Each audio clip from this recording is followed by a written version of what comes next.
Sorry, it looks like we got a game here, Jim Jam. I'll challenge you right after this one. I'll try to find out how to challenge you. All right. QAZ Quaz 2243 starts off with E4. Let's go with like the perk defense again. I think we'll try that out. Okay, just G6. Bishop G7. Let's go with C5, attacking the center. Now we kind of turned into... Okay, there's Jim Jam. All right, got your friend request.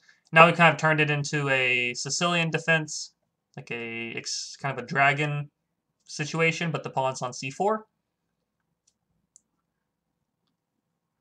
right, I got your friend request. I'll challenge you in just a moment then, after this game's done. So we'll just...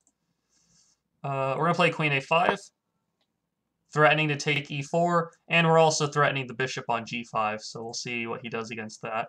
Queen D2 is definitely his best move. This still loses a pawn, though, unfortunately for him. I think I can still do knight takes E4.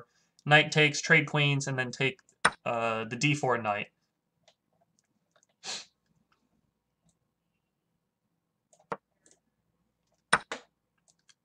Exchange queens, and then I pick up the D4 knight here at the end of the day. Okay, so I'm up a pawn. Up one pawn. I'm going to play bishop E6 just to block off that file. Knight takes D6, no longer a threat. And I'm hitting the B2 pawn still, so bishop takes B2 at some time. Could be an idea. Let's go knight to C6, keep E7 guarded. I'll probably play H6 pretty soon. If he tries to develop the bishop to G2, I just take the C4 pawn for free. Nope, I don't take it just yet, though. I think I just castle. King D7 or castling queenside.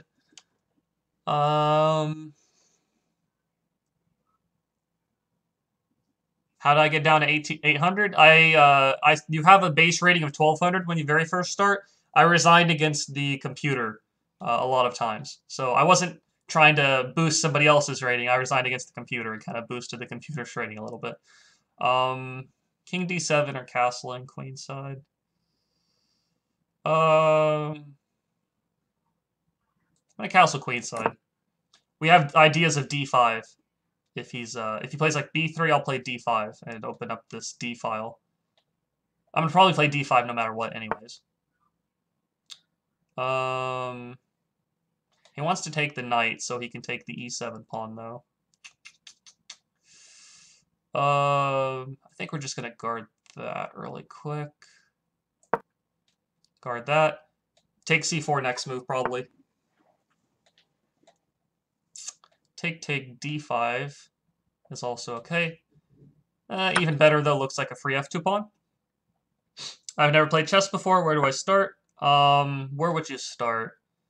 You can, if you've never played before, you obviously need to learn how the pieces move at the start. So you can pretty much Google how to play chess. That would be definitely the first place to start. Chess.com has lots of great information for beginners. Google chess.com study plan, I think is what it's kind of referred to as, the chess.com study plan. For beginners, that will help you with like how to move pieces, how to, the best. Oh, looks like we got a knight d4 check, unfortunately. Yeah, so chess.com with their free lessons for beginners would be definitely the place to start off at. We're going to play f6, I believe, just to get rid of the threat on e7. So yeah, chess.com, that'd be the place to start off for sure. Would you say that this quest for 2200 benefits you? Benefits me. I don't know if it necessarily makes me any better, but I do enjoy the commentary. It makes me a better teacher or a better chess coach, I would believe. Which in turn could make me a better player to some degree. Let's play bishop to f5. Actually, no, it's bishop d7. If he plays h5, we'll play bishop check on f3 or g4. Makes me a better teacher, I'd say. That's probably the main thing I would go for. He's gonna have to play bishop f3. And it's also it's just kind of a fun challenge to do for myself. Just kind of see if I can, how it goes. I believe that e6 works. Knight takes, rook f8. He guards it. Maybe not just yet. We're gonna keep this kind of closed up for the moment. This knight on d5 is quite annoying, so I need to play like rook f8 and then play e6 pretty soon. Because despite being up material, I'm my rooks aren't really doing a whole lot, is the downside here. How do you learn the openings and keep up with theory? It's a lot of memorization, like Jim Jam just said. It's a lot of memorization, trying to understand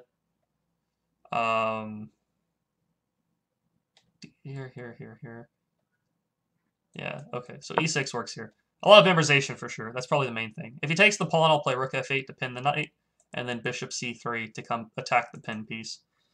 Why didn't you take the knight off with the bishop since you were up in rooks? I could have, but then the bishop takes on d5, and then it's I knew I could always play e6 to kick the knight out. Yeah, people are definitely helpful. Just like to help each other out for sure. So we're picking up that piece. We're playing rook g8 to hit the g4 pawn. We're taking here with check, I believe. Now we're playing bishop check. And then we're doing just bishop e5 is probably okay.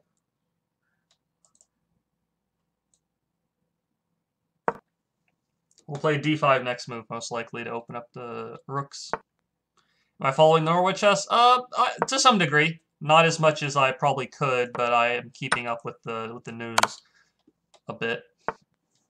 We're going to check here. He's about to get checkmated in about a move or two. Check there. His bishop's going to block. Then we play bishop f4, and there's no way to stop the checkmate, I believe. Rook takes c1 is going to mate next move.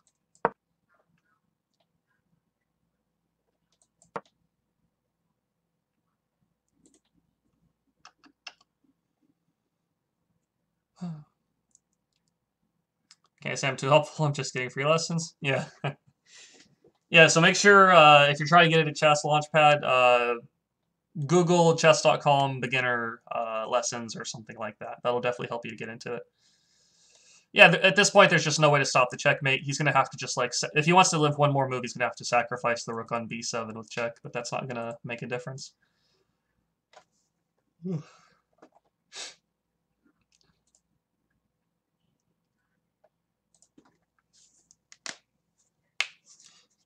Oh, thanks a lot, Teach Me Chess. I'm glad you're enjoying the stream. Hope everybody else is too.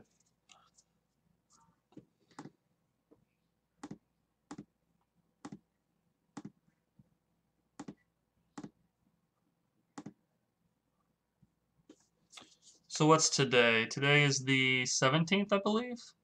So we're a little over halfway through the month. If I can get to 1800 at the end of the day, so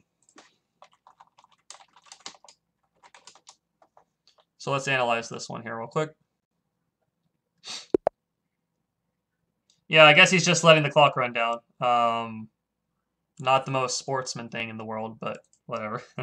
So let me go over the analyze the game here. So we play the perk defense. Eventually it turns into a kind of a queen's, or not queen's, Sicilian defense.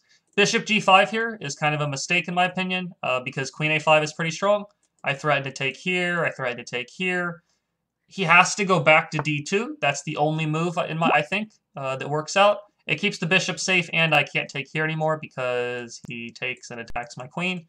Queen d2 looks like it's the same. Looks like it guards the bishop and it blocks the diagonal. But the problem is after I take here, he takes back. Now I can get rid of the defender of the knight. And I'm up a pawn here, which is a great way to start the game. He goes here. He threatens now because of the pin. He threatens like knight takes d6 check. I played bishop e6. Now if he takes, I just take back. No big deal. He plays g3, knight c6, bishop g2.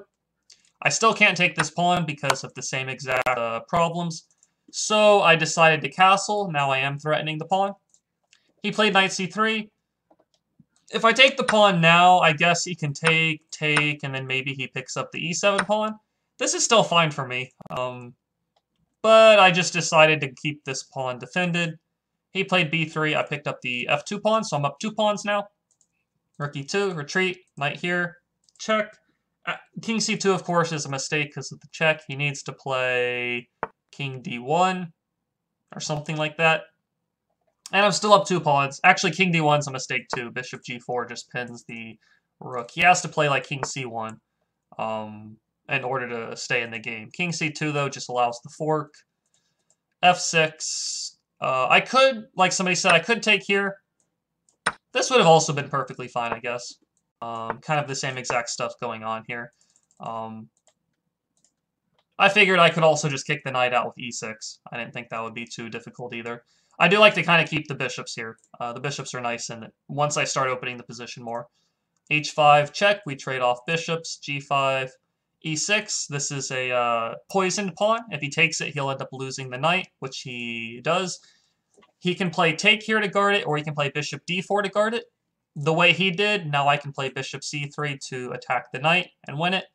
If he had played bishop d4, which stops bishop c3, I would have just played e5. And now I'm attacking 2 things at the same time. So, whoops. So at the end of the day, we pick up the, oops, go back a little bit.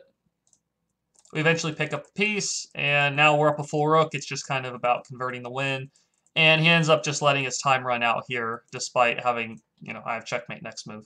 I'll never get those 40 seconds back. Yep. Yeah, he must